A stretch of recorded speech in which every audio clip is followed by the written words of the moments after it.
Time of supply. Numerical chapter और question भी इसमें से आता है। अभी हमने सप्लाई के बारे में कंसेप्ट देखा, प्लेस ऑफ सप्लाई, और अब हम देख रहे हैं time of supply. Place of supply क्यों डिसाइड किया था? तो बात आती है टाइम ऑफ सप्लाई क्यों डिसाइड किया। किसी सप्लाई का टाइम डिसाइड करना क्यों जरूरी है, पहले उसको समझते हैं। एक example, why the determination of time of supply. Imagine करो एक सप्लाई ऑफ गुड्स है जिसका एग्रीमेंट हुआ 25/6 को। गुड्स आपने रिमूव किया 3/7 को दुकान से। गुड्स रिसीव्ड बाय रिसिपिएंट हुआ 5/7 को, थोड़ा 2 दिन लगे। आपने बिल बनाया 8/7 को, 5th को छोड़ दो। पैसा मिला तो 10/7। सवाल है आपकी सप्लाई किस दिन हुई? क्या एक सप्लाई में बहुत सारी डेट इन्वॉल्व है? एग्रीमेंट अलग दिन को हुआ था, गुड्स आपने अलग दिन रिमूव किया, रिसीव अलग दिन हुआ, बिल आपका अलग दिन बना, पैसा आपको अलग दिन मिला, तो आप किस दिन मानोगे सप्लाई? मतलब सवाल है नहीं। दूसरी बात, सर्विस का देखो, एग्रीमेंट हुआ आपका 20/8, सर्विस दी आपने 3/9, बिल आपने बनाया 20/9, पैसा मिला 2/10। इसमें भी बहुत सारी डेट आ गई। कौन सी डेट को मानोगे? Time of supply. पहली बात तो टाइम का मतलब डेट ऑफ सप्लाई से,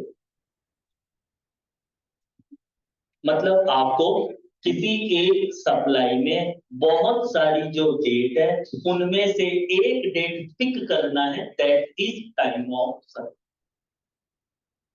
अब सवाल है क्यों पिक करना है? 2 रीजन है बच्चों। पहला, payment of GST to government and in which month. आपको हमेशा जीएसटी मंथली देना होता है गवर्नमेंट। अब अगर आपकी सप्लाई जून में हुई तो जून के हिसाब से जून का टैक्स देना। अगर आपकी सप्लाई 2 से लेके इन डेट में हुई तो आपको जुलाई के रिटर्न में टैक्स देना है। अगर आपका अगस्त में हुआ तो अगस्त में। आपको क्योंकि गवर्नमेंट को टैक्स देना होता है मंथली, इसलिए आपको तय करना पड़ेगा आपकी सप्लाई किस महीने में। रीजन समझ गए? पेमेंट कैसे करना होता है? मंथली। तो अगर आपकी सप्लाई एक से ज्यादा मंथ की डेट्स में आ रही है तो आपको डेट फिक्स करना ही पड़ेगा। Same for the services. तो पहला और मोस्ट रीजन तो डेट फिक्स करने का यही है, गवर्नमेंट को किस महीने टैक्स देना है। दूसरा एक रीजन है, हालांकि वो इतना इंपॉर्टेंट नहीं है, जीएसटी रेट को डिसाइड करना। जीएसटी रेट आपकी सप्लाई पे उसी दिन का लगता है जिस दिन आप सप्लाई मांगते हो। अगर आप इनमें से 8 तारीख को पिक करते हो तो 8 तारीख के दिन जो जीएसटी रेट चल रही है वही रेट आप पे लगेगा। इसका मतलब रेट कौन सी लगानी है वो भी डिसाइड होता है टाइम ऑफ सप्लाई से, और किस महीने टैक्स देना है वो भी डिसाइड होता है टाइम ऑफ सप्लाई। रेट तो देखो ज्यादा बदलती नहीं है, सेम ही रहती है, तो उससे कोई झंझट नहीं है, लेकिन मेन तो है पेमेंट कब करे। बैकग्राउंड समझ गए टॉपिक का। अब हम डिसाइड करेंगे time of supply. Time of supply decide करेंगे तो गुड्स का अलग हो, सर्विस का अलग। अब हम पढ़ रहे हैं सीजीएसटी एक्ट। वापस से आ जाते हैं, आईजीएसटी खत्म, बस इतना ही पढ़ना होता है। सीजीएसटी, सीजीएसटी की सेक्शन 12 और 30 गुड्स का और सर्विस।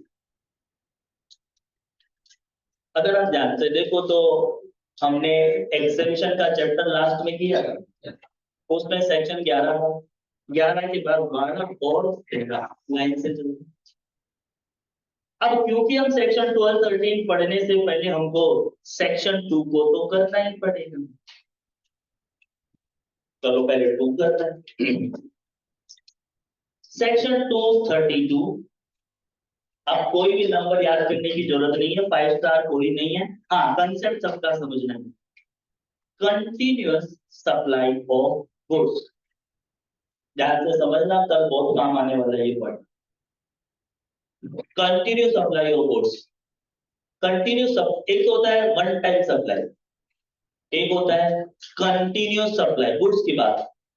वन टाइम का मतलब दुकान पे गए, गुड्स उठाया, पैसा दिया, आगे खत्म सप्लाई। दूसरी बात, आप सप्लायर को बोलो कि भाई मुझे गुड्स चाहिए और रोज सप्लाई आपको गुड्स की इतनी क्वांटिटी करनी है, तो अब वो आपको सप्लाई कर रहा है बट कंटिन्यूअस कर रहा है।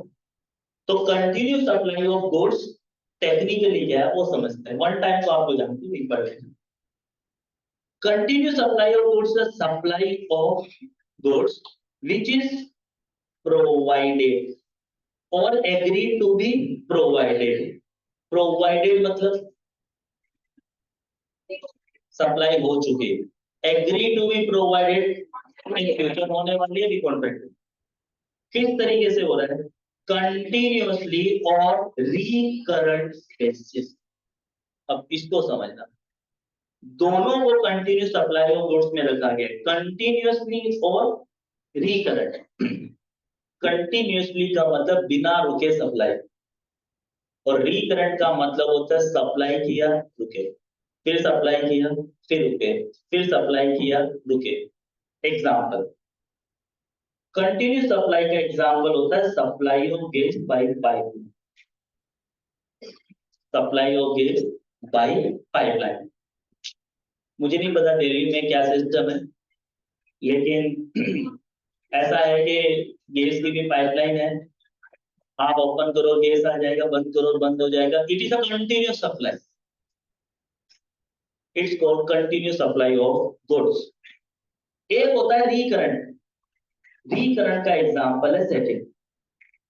जैसे आपने किसी से रॉ मटेरियल खरीदने का कॉन्ट्रैक्ट किया और उसको कहा भाई रोज एक ट्रक रॉ मटेरियल का आना चाहिए।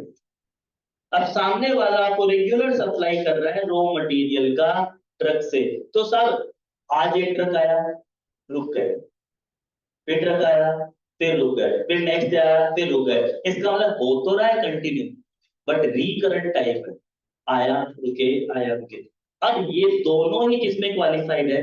कंटिन्यूअस सप्लाई ऑफ गुड्स, चाहे लगातार और चाहे रुक रुक, अंडर कॉन्ट्रैक्ट। ठीक, सप्लाई करोगे कैसे? तो इन्होंने कहा वेदर और not by means of wire, cable, pipeline और कॉन्ड्यूट। कॉन्ड्यूट मतलब नाला। जैसे एमसीडी पानी सप्लाई करते हैं, कैसे करते? पाइपलाइन से ही करता है। कॉन्ड्यूट बोलो, पाइपलाइन बोलो, नाले बोलो, तो पानी भी तो गुड्स ही है, पानी भी तो क्या है, गुड्स ही है। सप्लाई होता है कैसे होता है सप्लाई? तो कंटिन्यूअसली के रिकरेंट, रोज सुबह 2 घंटे आता है, फिर रुक जाता है, फिर अगली सुबह 2 घंटे आता है, रिकरेंट हो गया। यस, तो ये हो गया रिकरेंट। तो जरूरी नहीं है कि पाइपलाइन वगैरह से ही हो, इन्होंने कहा वेदर और नॉट, क्योंकि अपना रॉ मटेरियल तो ट्रकों से भी तो आ सकता है रोज। ओके, अब सबसे मेन बात हाईलाइट कर लो इसको।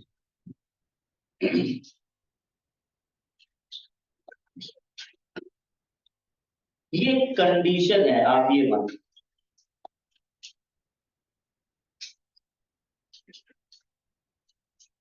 supplier invoices the recipient on regular or periodic basis। इसका मतलब देखो, more than one invoices।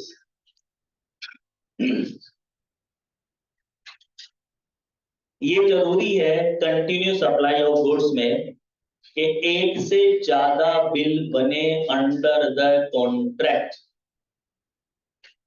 एक से ज्यादा मिलेगा। एग्जाम्पल लेते हैं, जो गैस सप्लाई कंपनी करती है, क्या वो लाइफ टाइम आपको एक ही बिल देगी कि हर महीने बिल आएगा? इसका मतलब they are invoicing regularly to you and the supply is a continuous supply. दूसरा, आपका पानी का बिल अगर एमसीडी देवे तो लाइफ टाइम एक देगा कि रेगुलर? तो that is also continuous supply of goods model. लेकिन मान लो आपने किसी से रॉ मटेरियल खरीदा, वो रोज आपको रॉ मटेरियल सप्लाई करता है और आप उसको कह देते हो भाई बिल एक ही बनेगा लास्ट। कॉन्ट्रैक्ट खत्म होगा 5 महीने बाद, 5 महीने बाद एक बिल बना देना। Now it is not a continuous supply of goods, क्योंकि कंडीशन है सप्लायर को बिल बनाने हैं कैसे? रेगुलर बेसिस पे, पीरियोडिक बेसिस पे। अगर वो एक ही बिल बनाएगा तो इसे वन टाइम सप्लाई बिल कहा जाए। तो ध्यान देना, ये मेन कंडीशन है कंटिन्यू सप्लाई की। कंटिन्यू सप्लाई नाम से आपको पता चल जाएगा कि सप्लाई अपन कंटिन्यू कर रहे हैं, लेकिन मेन कंडीशन क्या है कि ड्यूरिंग द कॉन्ट्रैक्ट बिल एक बनेगा कि एक से ज्यादा? एक से ज्यादा, एक बना तो फिर वो वन टाइम सप्लाई में जाए। अब आप बोलोगे क्या फर्क पड़ता है one time supply continuous supply? फर्क पड़ता है, सभी तो लिखा है। आगे फर्क पड़ेगा इसी चैप्टर में तो समझ में आएगा कि हाँ अलग क्यों किया है, वन टाइम को क्यों अलग किया है और कंटिन्यू सप्लाई ऑफ गुड्स को अलग क्यों किया है। फिलहाल जो डेफिनेशन है वो समझ में आई। अब गवर्नमेंट ने कहा हम जिसे चाहे उसे कंटिन्यूस बताएंगे। Supply of such goods as government subject to condition notification. अभी तक कोई नोटिफिकेशन नहीं आया, तो इसका मतलब, इसका कोई मतलब नहीं है। गवर्नमेंट अगर नोटिफिकेशन इशू करके बोल दे रही है एक गुड्स की सप्लाई को तो हमेशा ही क्या मानना है? कंटिन्यूस। चाहे उसके ऊपर वाले को हो चाहे ना हो, उसको तो फिर क्या मानने का? कंटिन्यूस। बट अभी तक ऐसा कोई डिक्लेरेशन हुआ नहीं है, तो अभी तो क्राइटेरिया बेस्ड ही काम चल। कंटिन्यूस सप्लाई ऑफ अगर गुड्स समझ में आता है तो सर्विस भी समझ में आएगा। डिफरेंस देखते हैं। A supply of service provided or agreed to be provided continuously या recurrent senior under a contract। बात यहां बदलेगी, लिखो कंडीशन।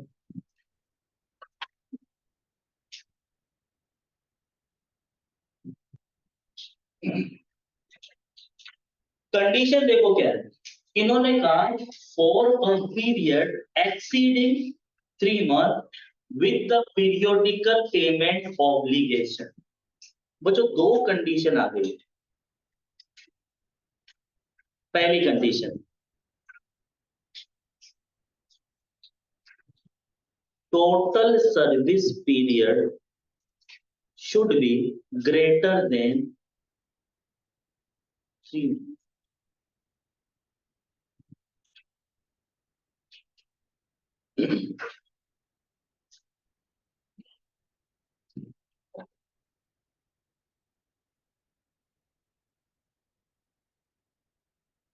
सेकंड है more than one payment. Recipient आपको एक पेमेंट नहीं करेगा, ड्यूरिंग अ कॉन्ट्रैक्ट एक से ज्यादा बार पैसा देगा, मतलब टुकड़ों में देगा। अब देखो फर्क देखो, जो कंडीशन यार 3 महीने वाली है, क्या गुड्स के अंदर है? नहीं, गुड्स के अंदर नहीं। इसका मतलब अगर 2 महीने का भी कंटिन्यू सप्लाई ऑफ गुड्स हो सकता है तो हो सकता है। वहां तो ऐसी कंडीशन नहीं है कि कम से कम कॉन्ट्रैक्ट पीरियड 3 महीने से ज्यादा होना, पर यहाँ 3 महीने से ज्यादा भी होना चाहिए।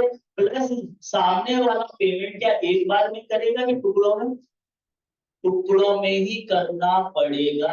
Example, post paid telecommunication service. मुझे एक बात बताओ, अगर किसी के पास मोबाइल है पोस्ट पेड, तो टोटल सर्विस पीरियड 3 महीने क्रॉस करेगा? करेगा। अगर बंद ना करवा दे तो। दूसरा, पेमेंट कैसे करेगा? लाइफ टाइम एक ही बिल आएगा कि टुकड़ों में हर महीने आएगा? मतलब पेमेंट हर महीने करना हो। दोनों condition satisfied, continue supply of service. JKSC coaching क्या 3 महीने से ज्यादा चलेगा? चलेगा ना। दूसरा, क्या आपसे पेमेंट टुकड़ों में है कि वन टाइम? तो में से कितने लोग वन टाइम पेमेंट किया एक शॉट में खाता? अच्छे बच्चे। आप में से कितने जिन्होंने इंस्टॉलमेंट ऑफ कर रखी है? तो जिन्होंने इंस्टॉलमेंट ऑफ कर रखी है उनका हो गया कंटिन्यू सप्लाई ऑफ सर्विस। जिन्होंने वन शॉट में क्लियर किया उनका normal one time supply of service. अरे यार सब बढ़िया है, ये बिल्कुल जो पास हो जाए वही बढ़िया, फेल हो जाए तो घर वालों से पूछो क्या करना। अच्छा next, construction service.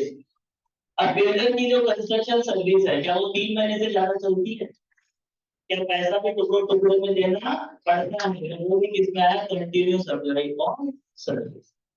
Next, internal audit bye chartered accountant. बैंकों की इंटरनल ऑडिट होती है, कंपनियों की इंटरनल ऑडिट होती है, चार्टर्ड अकाउंटेंट आपका ऑडिट करता है। क्या 3 महीने से ज्यादा चलेगा? यस। पैसा भी हर महीने लेबर को वो भी है कंटिन्यू सप्लाई ऑफ सर्विस। तो कंटिन्यू सप्लाई ऑफ सर्विस में कितनी कंडीशन सेटिस्फाइड होनी चाहिए? पहला, 3 महीने से ज्यादा कॉन्ट्रैक्ट चलना, प्लस पेमेंट एक साथ नहीं होना। इधर भी गवर्नमेंट का नोटिफिकेशन आएगा, अभी तक आया नहीं है। तो कंटिन्यू सप्लाई ऑफ गुड्स और continue supply of service clear. बाद में कोई दो चार बात लेके क्लियर ना हो। अच्छा, नेक्स्ट डेफिनेशन है वाउचर। क्या हो गया?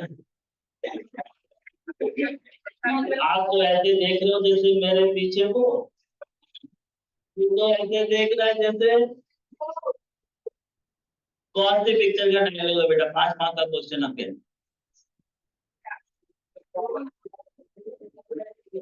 गोलमाल का नहीं, -2 मार्क। ऐसे क्वेश्चन नहीं आते। ये डायलॉग किस मूवी का है? 5 मार्क का है। अरे बच्ची बोल रही ऑप्शन थोड़ी केबीसी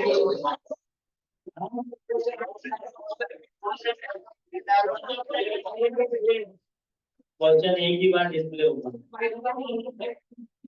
मूवी का नाम ऑल द बेस्ट।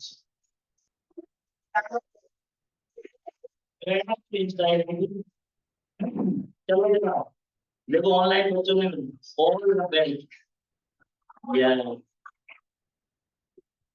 चलो वाउचर की डेफिनेशन देखते हैं।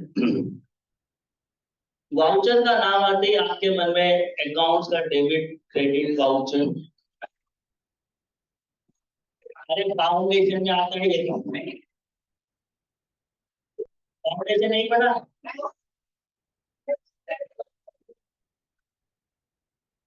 अच्छा ठीक, चलो ठीक है, कुछ नहीं आता आपको। देखो वाउचर का मतलब जो है ना वो डायरेक्टली आपको एग्जांपल में देखना, फ्री और discount coupon of companies like Domino's, big बाजार जो बन गया है स्मार्ट बाजार, उसको चेंज कर दिया, ओनरशिप बदल गई उसको। मान लो आपके पास डोमिनोज का एक कूपन है जिसपे लिखा है 50% ऑफ। इसका मतलब अगर आप डोमिनोज में पिज्जा खाने जाएं और उस कूपन को दिखाएं तो सामने वाला आपकी प्राइस आधा करेगा। 300 रुपया देना है तो कितना लेंगे? 150 कैश में लेंगे, 150 कूपन से पेमेंट होगा। उस कूपन को ही वाउचर कहा गया है। कूपन को ही क्या कहा गया है? Voucher. So voucher means instrument. The instrument is what? Written document.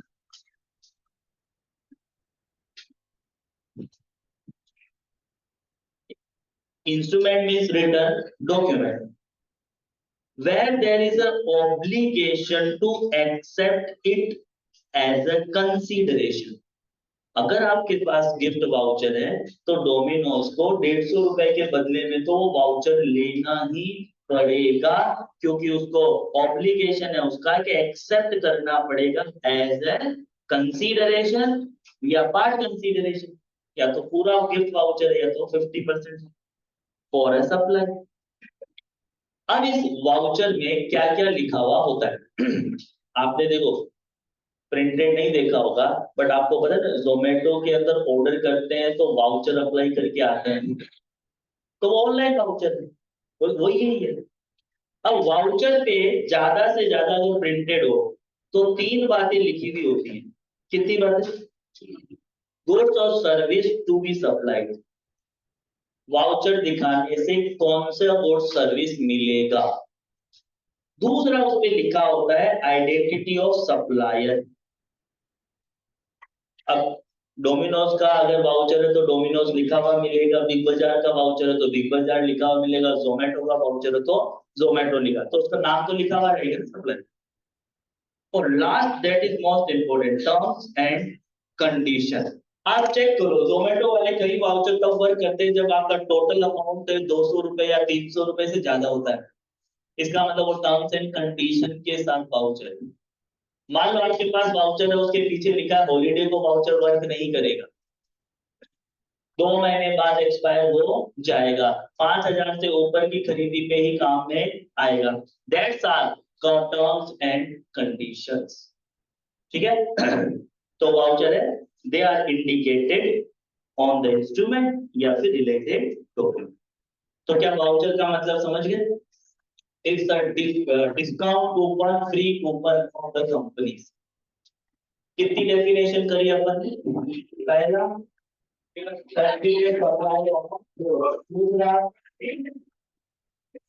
तीसरा कंटिन्यू सप्लाई ऑफ गुड्स में एक ही कंडीशन है, कौन? मोर देन वन इनवॉइस होने चाहिए।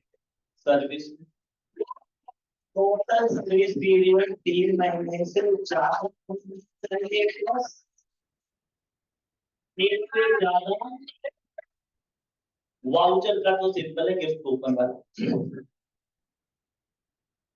हम इस चैप्टर में डिसाइड कर रहे हैं टाइम ऑफ सप्लाई। क्या डिसाइड कर रहे हैं? तो सबसे पहले चलते हैं गुड्स का टाइम ऑफ। बट गुड्स का टाइम ऑफ सप्लाई कौन सी सेक्शन में? चलो अब आपको एक सरप्राइज, सेक्शन 31। अब आप बोलोगे 12 पढ़ते, 31 क्यों पढ़ रहे हैं? देखो 31 पढ़े बिना 12 नहीं कर सकते। सेक्शन 31 को पूरा नहीं पढ़ना, सब सेक्शन 1 100 और 7। बट क्यों भाई? आप जब माल बेचते हो बिल बना के देते, सवाल है बिल बनाना ही पड़ेगा या ऑप्शनल? चलो अगर आप जीएसटी वाले हो तो बनाना ही पड़ेगा, और बनाने का टाइम भी फिक्स है। गवर्नमेंट ने टाइम फिक्स कर रखा है टू इश्यू टैक्स इनवॉइस। मतलब गवर्नमेंट कहती है कि आपको बिल बनाना जरूरी है और टाइम के अंदर बनाना जरूरी है। ऐसा नहीं कि आपने सप्लाई कर दी 2 महीने बाद बिल बना लो, नहीं चलेगा। तो सबसे पहले हमको सीखना पड़ेगा कि गुड्स बेचा है, बिल कब तक बन जाना चाहिए। बट सवाल है क्यों ये डेट जरूरी है? ये डेट इसलिए जरूरी है बच्चों, पहला एग्जांपल देखो, उसके अंदर इस लाइन को ध्यान से देखना।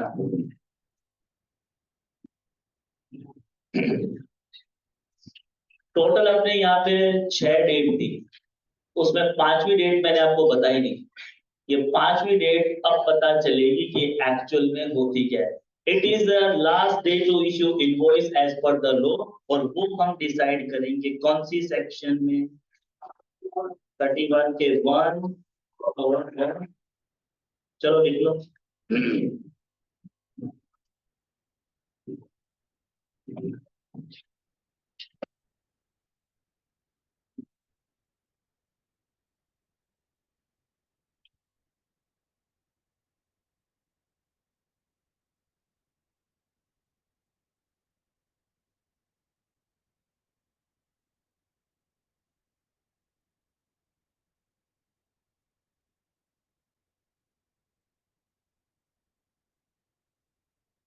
सर्विस के लिए ये सेक्शन है 31256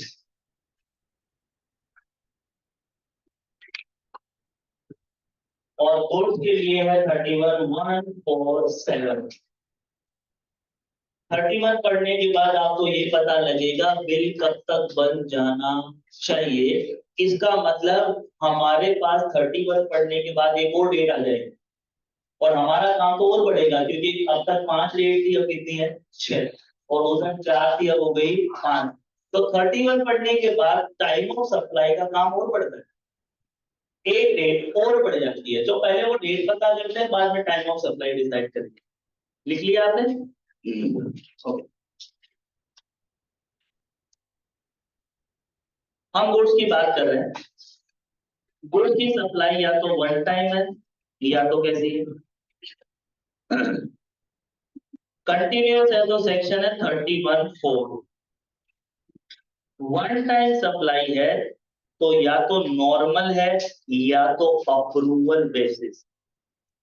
मतलब ultimate position are 3: 31(1) normal supply of goods, 31(7) approval basis sale, 31(4) continuous supply. Supply तीन में से कौन सी है उस पर डिपेंड करेगा बिल कब बनाना। सप्लाई इन तीन में से कौन सी है उस पर डिपेंड करेगा बिल कब बनाना। चलो वन बाय वन देखते हैं। 31(1) नॉर्मल सप्लाई ऑफ गुड्स, इसमें दो केस ए और B. Supply involve movement of goods, supply does not involve movement of goods. ये मूवमेंट वाली बात हमने प्लेस ऑफ सप्लाई में भी की। अगर बायर और सेलर फिजिकली दूर दूर है तो मूवमेंट करवाना पड़ेगा, और अगर पास में है जैसे दुकान पे ही है तो मूवमेंट करवाने की जरूरत। तो अगर मूवमेंट करवाना पड़ा, जैसे दिल्ली से हमको इंदौर गुड्स भेजना पड़ा, तो टाइम ऑफ सॉरी, तो आपको बिल इश्यू करने का लास्ट डेट क्या है? बिफोर या eight the time of removal. Removal मतलब दिल्ली से गुड्स निकला वो दिन। इसका मतलब मैं ये कह सकता हूं कि लास्ट टू लास्ट मुझे बिल कब तक बनाना है? Last to last removal date. Yes कह लो। लास्ट टू लास्ट कब तक?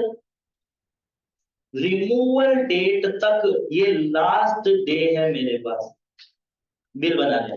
पहले बना सकता हूं, गुड्स निकाला नहीं है, बिल बना सकता हूं, लेकिन रिमूवल के दिन तो बनाना ही पड़ेगा। ये बिल बनाने का लास्ट डे। अगर क्या हो, मूवमेंट हो रहा हो, और अगर मूवमेंट नहीं, दुकान पे आगे जो है सामान दे दिया, अब क्या करो? बिल कब बनाओ? तुरंत ही बनाओ। बिफोर या एट द टाइम ऑफ क्या लिखा है? डिलीवरी। अगर डिलीवरी तो तुरंत हो रही है तो क्या लिखो? Delivery date. अच्छा, ऐसा हो सकता है कि सामने वाला आया, माल सेलेक्ट किया, बुक किया, पैसा भी दिया, लेकिन बोला कि मैं कल आके दुकान से उठा के लेके जाऊं। तो कल ले जाना तो बिल भी कल मिल जाएगा, क्योंकि डिलीवरी जब होगी उस समय बिल देना ही। तो देखो सीधे मूवमेंट है तो रिमूवल डेट लास्ट डेट, और अगर मूवमेंट नहीं है तो डिलीवरी। नॉर्मल तो 98% केस यही पे आता है। अप्रूवल बेसिस से सेक्शन 31(7), अप्रूवल बेसिस का क्या मतलब होता है? पसंद आए तो रख लेना, नहीं है तो लौटा। अब पसंद आए तो रख लेना अगर मैंने कह दिया, तो जब तक वो बोलेगा नहीं पसंद आया तब तक तो सेल ही नहीं होगी। सप्लाई नहीं होगी। तो जब तक वो हाँ नहीं कहेगा तब तक सेल नहीं, जब तक सेल नहीं तब तक बिल नहीं। तो बिल कब बनेगा? जब वो हाँ कहेगा। अब गवर्नमेंट ने भी यही सोचा, भाई जब हाँ कहेगा बिल बनवा लेंगे। सामने वाले ने हाँ बोला ही नहीं, 1 साल निकल गया। गवर्नमेंट ने बोला कि क्या बात हुई, तूने माल भेजा था वापस आया कि नहीं? बोला सर कुछ बोला ही नहीं, ना हाँ ना ना। गवर्नमेंट ने क्या बेवकूफ समझते हो? माल बिक गया है, मुझे नहीं बताना चाहते। तो गवर्नमेंट ने एक काम किया, बिफोर और at the time of supply. Eight the time of supply का मतलब हाँ कहने की डेट, या तो आपको उस दिन बिल बनाना है जिस दिन सामने वाला क्या कहते हैं हाँ, या फिर ज्यादा से ज्यादा गवर्नमेंट बोलती है हम इंतजार करेंगे 6 month from the removal date whichever is. बस अगर 6 महीने तक हाँ नहीं भी कहा तो भी सेल मान लेंगे, बिल बनाओ। अब आप बोलोगे सर लेकिन सेल तो हुआ ही नहीं। बोला तो पागल आदमी, 6 महीने से माल लेके बैठा है तेरा, है तेरे को चिंता नहीं है अपने माल की? बोला चिंता तो बहुत है, माल अपनी मर्जी से बैठा है मैं कहाँ से। तो बात ये है कि आपको 6 महीने का ही लिबर्टी दिया है गवर्नमेंट। एग्जाम्पल देखो, एग्जाम्पल देखो, एग्जाम्पल देखो। Approval basis example, goods remove किया ऑन अप्रूवल और सेल बेसिस, कब किया? 1/7/21। अप्रूवल रिसीव्ड हुआ कब? 1/9 को उसने क्या कहा हाँ कह दी। अच्छा, अब हमको बिल बनाना है whichever is earlier of following date. दो date whichever is earlier. पहला डेट क्या है? बिफोर और at the time of supply, मतलब हाँ कहने वाली डेट कौन सी है? 1/9। दूसरा क्या है? 6 month from the date of removal date. Remove कब किया था? 1/7 से 6 महीने, 1/1/2022। दोनों में से विच एवर इज अर्लियर। 1/9/21 को बिल बनाना पड़ेगा। दूसरा क्वेश्चन आपका,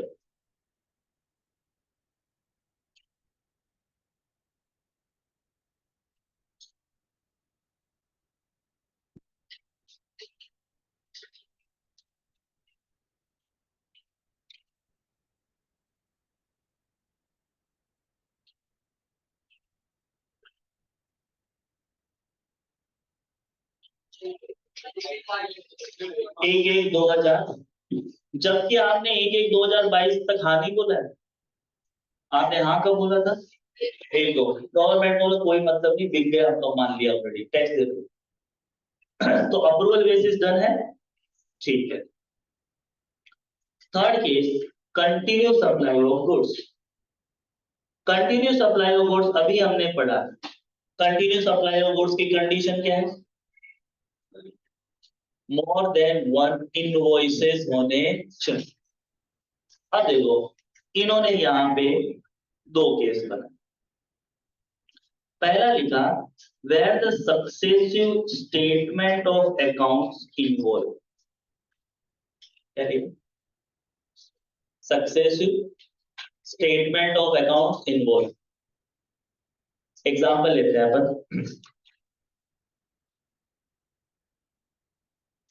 Gujarat Gas Limited supplies LPG to customer by pipeline. Continuous supply of goods होगी। Prepare the consumption statement every month. Consumption statement मतलब कितनी यूनिट यूज की, every for every month at the end of month and issue to customer on the 5th day of the next month. जब कोई व्यक्ति आपको continue supply of goods देगा तो continue देगा तो बिल एक से ज्यादा बनाएगा, जैसे महीने महीने बनाएगा तो महीने महीने एक कंजम्पशन स्टेटमेंट बनाएगा। कितना मैंने भेज दिया, आपने कितना यूज कर लिया, क्योंकि कंजम्पशन के आधार पे ही तो क्या बनेगी, बिल बने। तो इन्होंने कहा कि क्या successive statement of accounts involve है, मतलब भेजा जा रहा है आपको कोई कंजम्पशन स्टेटमेंट, कोई ऐसा अगर भेजा जा रहा है तो बिल बनाना है बिफोर और at the time such statement is, statement के साथ में ही बिल भी होना चाहिए। तो जरा यहां देखो, गुजरात गैस कंपनी इसको बिल सॉरी स्टेटमेंट कब दे रही है, कौन सी दिन दे रही है?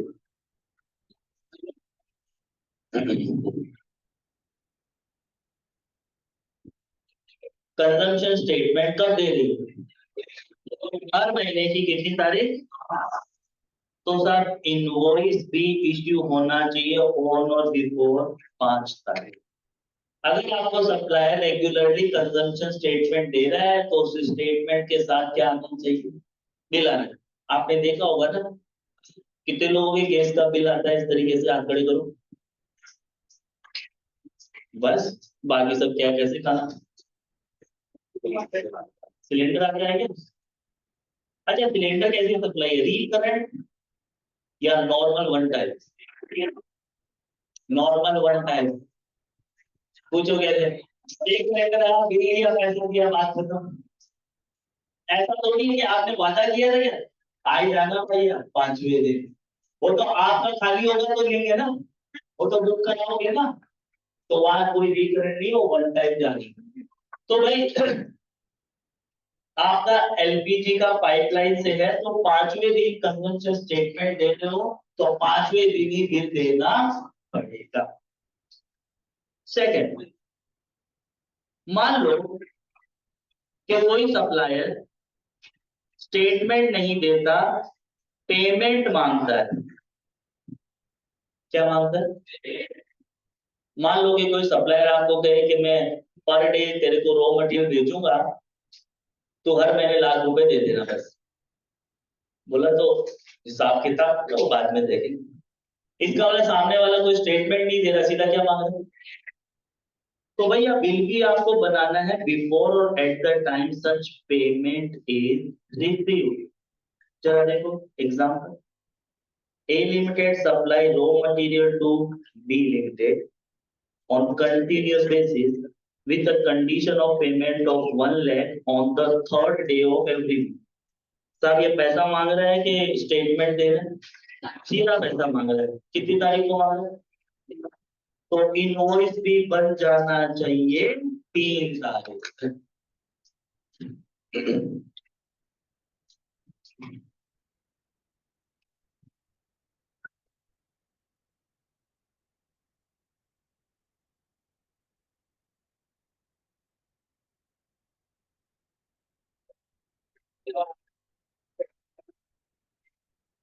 हम लोग बात ली हुई।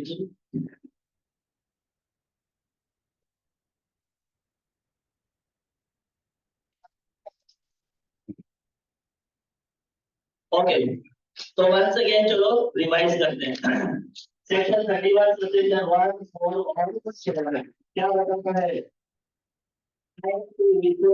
tax invoice in the case of supply of 31 one is the normal supply, दो केस हो सकते हैं, मूवमेंट ऑफ गुड्स हो, मूवमेंट ऑफ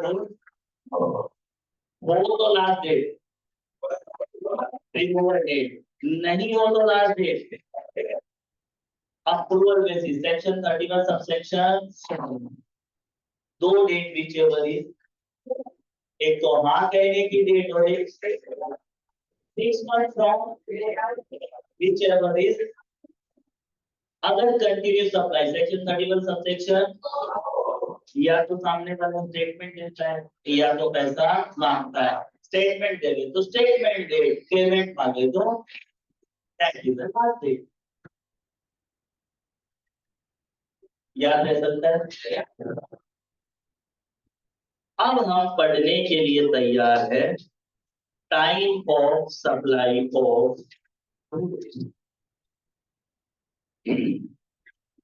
सेक्शन कौन सी है, सेक्शन 12 को कुछ हिस्सों में बांट लेते हैं। अगर एफसीएम केस है तो कौन सा लगेगा? 12।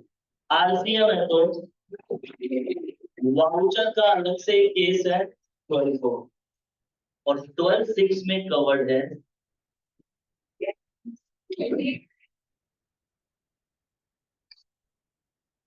अब देखो, time of supply of goods और सर्विस का क्वेश्चन है।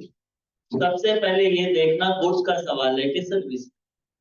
गुड्स का है तो सेक्शन 12।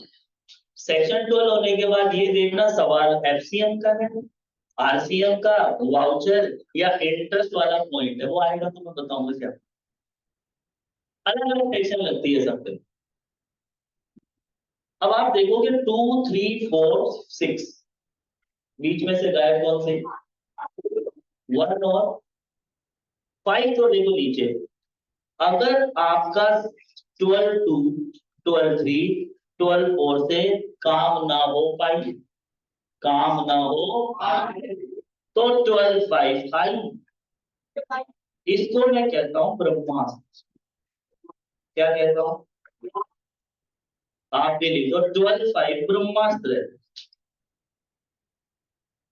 जब 12(2), 3, 4 से काम ना बन पाई तो ब्रह्मास्त्र चलाई और काम हो जाएगी।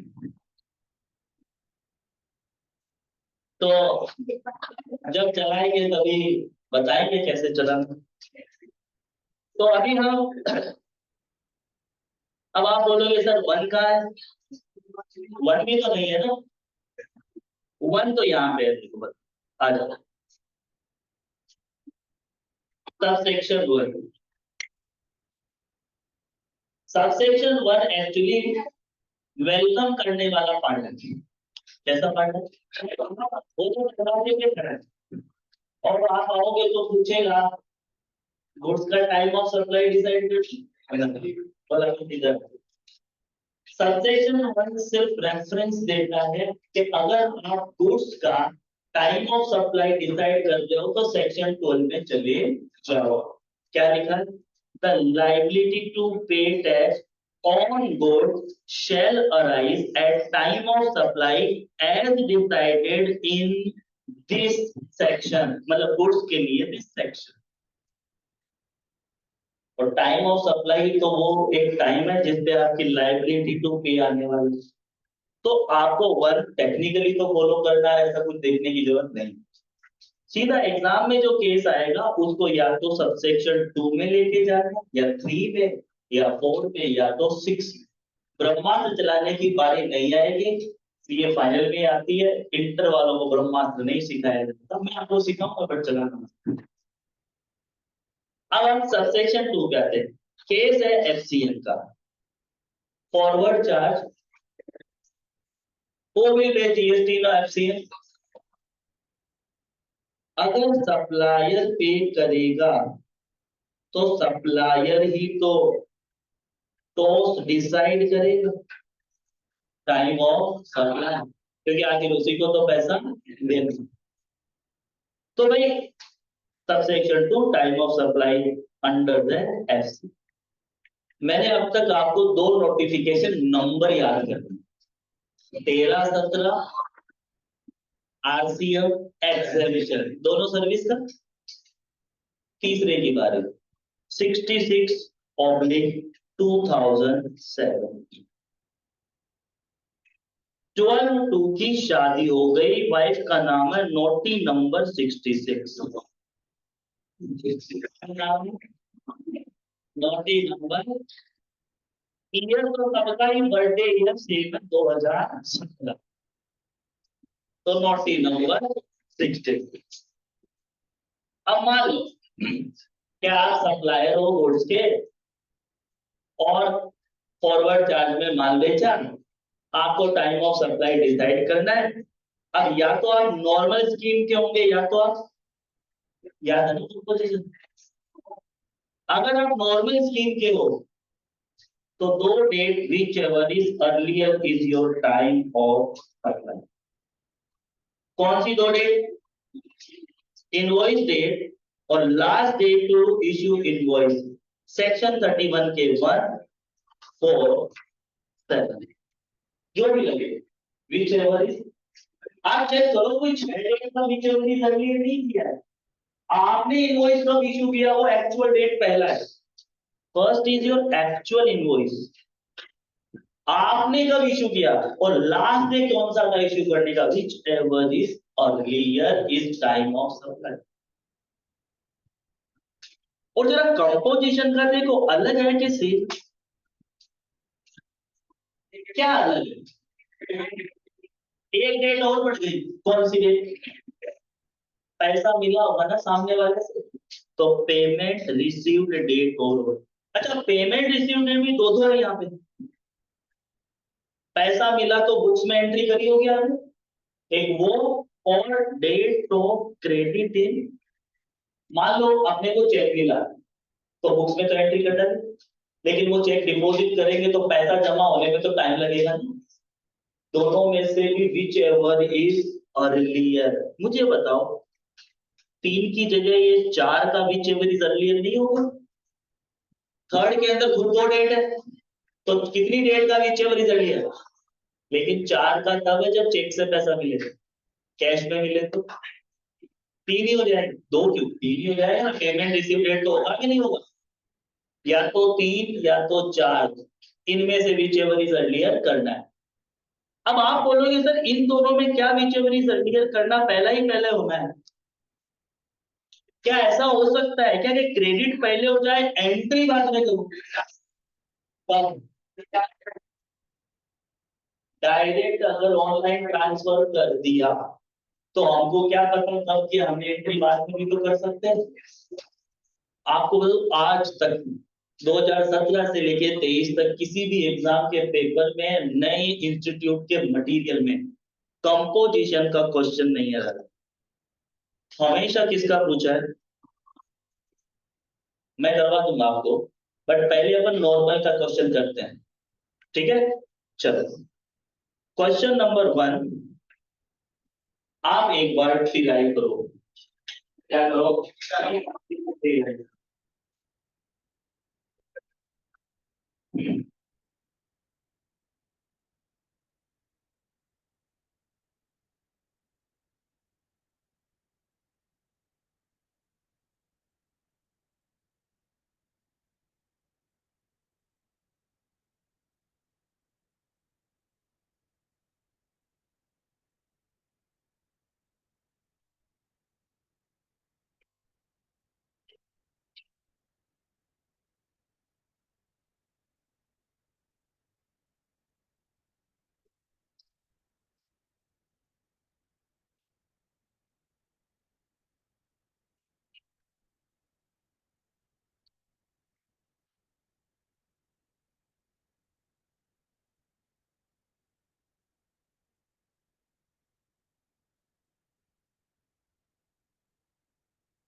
पढ़ा आपने, मुझे बताओ क्वेश्चन में सप्लाई ऑफ गुड्स है कि सर्विस,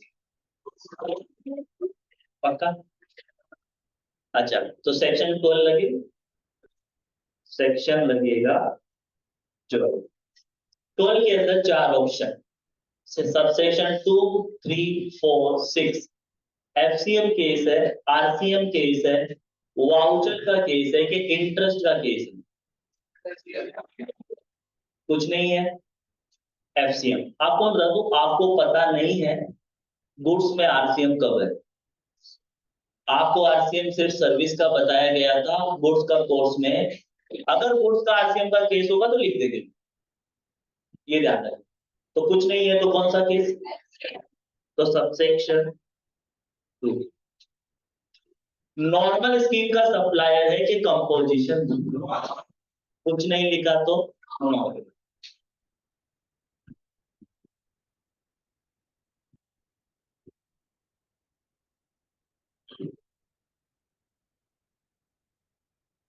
नॉर्मल स्कीम के सप्लायर में आपका time of supply which ever is earlier होता है 2 डेट के। पहली डेट कौन सी? Invoice date. एक्चुअल में आपने बिल कब बनाया है? तो लिख दो 23rd। दूसरी डेट क्या होती है? Last date to issue invoice. चलिए, last date to issue invoice अपन जो लेंगे वो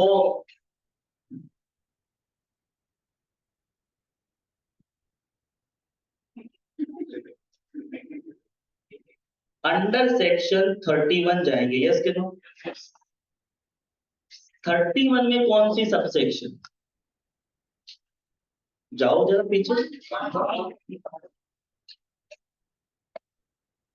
क्या नॉर्मल केस है?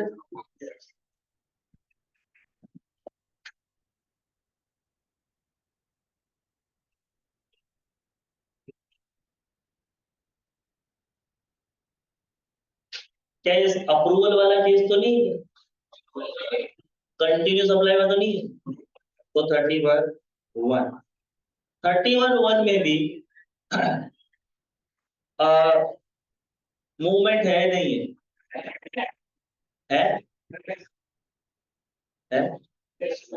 कब हुआ मूवमेंट स्टार्ट?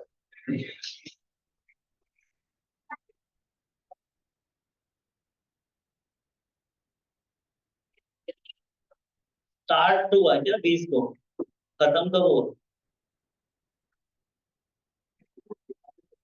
एक्चुअली ये इंस्टॉलेशन का केस है।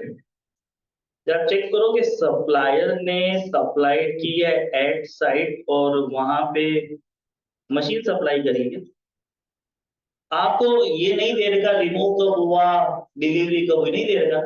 आपको तो एक ही डेट दे रखा, कौन सा? 20 है ना?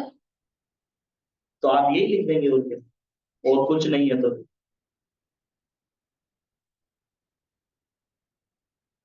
दोनों का बीच एवरेज क्या होता है? 20 October is your time of supply.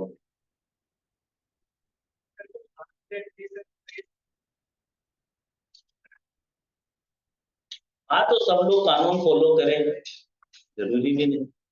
Bill बाद में भी बना देंगे। कौन देखता है? कंप्लेन कोई करेगा नहीं तो पेनल्टी कोई लगेगा नहीं। इसको 20 तारीख तक बना देना चाहिए था। अब इसको अक्टूबर के रिटर्न में इसका जीएसटी देना पड़ेगा। अब देखो, आपको बहकाने के लिए क्या क्या दिया गया। 17 सितंबर को क्या हुआ? एग्रीमेंट हुआ, 50,000 एडवांस मिला, ये हुआ वो हुआ। कोई मतलब नहीं इसमें। 20 अक्टूबर को सप्लाई किया उसका मतलब है, 23 को इनवॉइस रेज किया उसका मतलब है, 4 नवंबर को बाकी का पैसा मिला, कोई मतलब नहीं। हाँ हाँ, तो आता मतलब वो मैं आएगा बताऊं। फिलहाल अपन नॉर्मल वाला पढ़ेंगे, है ना? चलो सेकंड क्वेश्चन करो।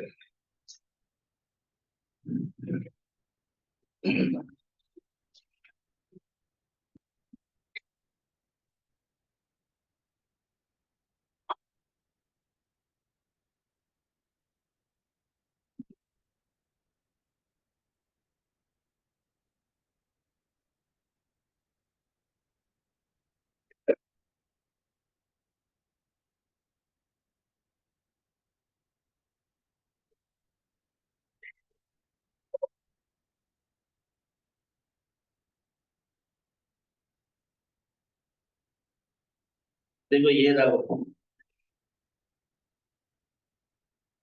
तू क्यों ऐसे बोल रहा है जैसे मेरे पीछे वो?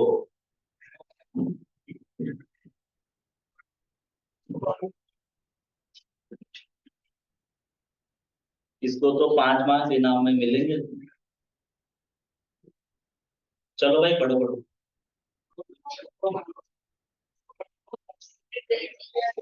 अच्छा, आप सोचोगे एक ही तो डेट दे रखा है। तो गुड्स का केस है कि सर्विस का? सेक्शन लिखो 12।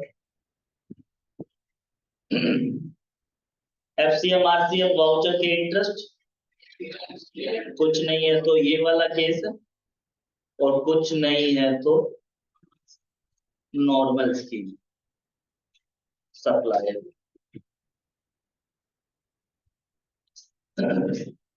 कौन सी डेट होती है? दो डेट।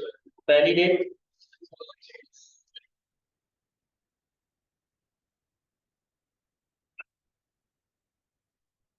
ओके, दूसरी date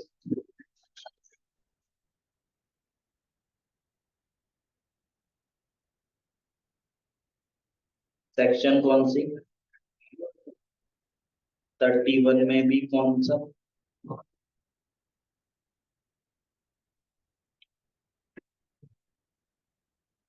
what is actual invoice date?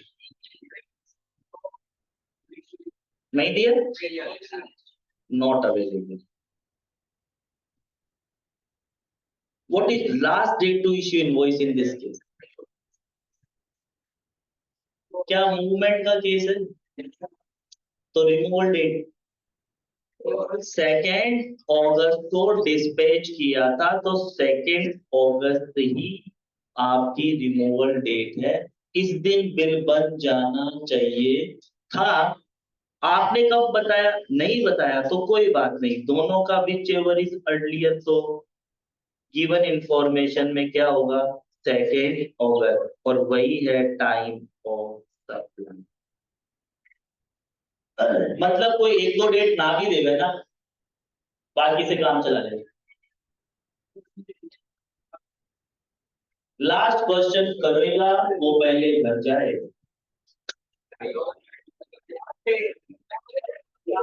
जो क्वेश्चन पहले करेगा वो पहले घर जाएगा।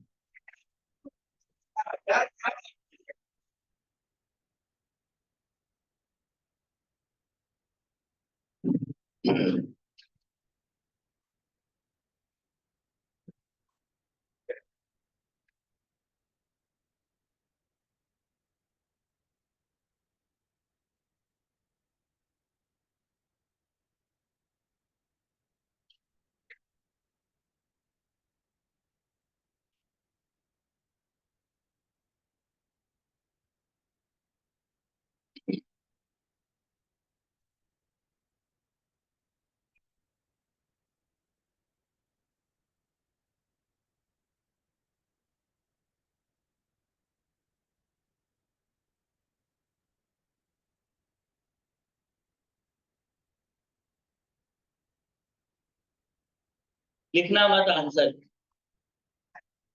आंसर लिखना मत, बस पता कर लो कि गलत लिखोगे आप। 12 है सही है, नॉर्मल स्कीम वाला है सही है। अब आप लिखना मत, पहले मुझे लिखने दो। पहला डेट कौन सा? Actual invoice date. Second date कौन सा?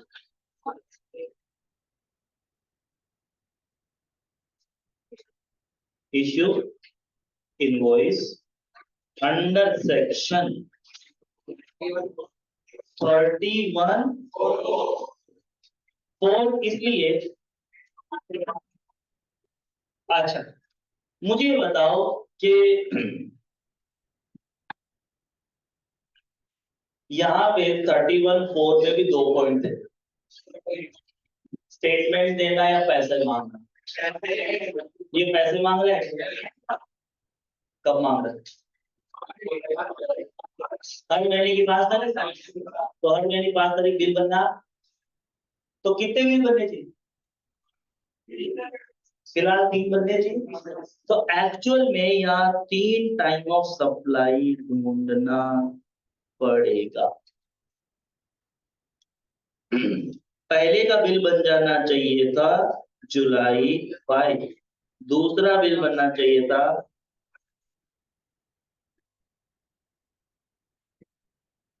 एक्चुअल में बिल कब बना?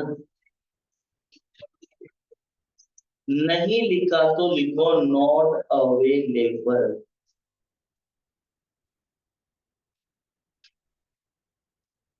और तीनों में हम करेंगे विच एवर इज अर्लियर।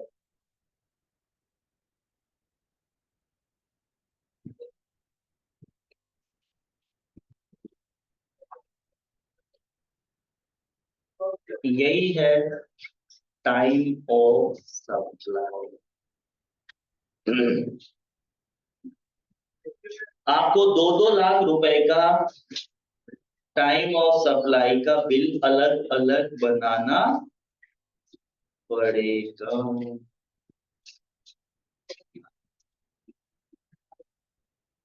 अब यहां तो इन्होंने एक्चुअल इनवॉइस डेट लिखी नहीं। अगर ये लिख देते फर्स्ट में जुलाई 2, तो विच एवर इज अर्लियर जुलाई 2 हो जाता। ऐसे ही अगर एक्चुअल दे दे एग्जाम में तो एक्चुअल से कंपेयर कर लेते। भागो।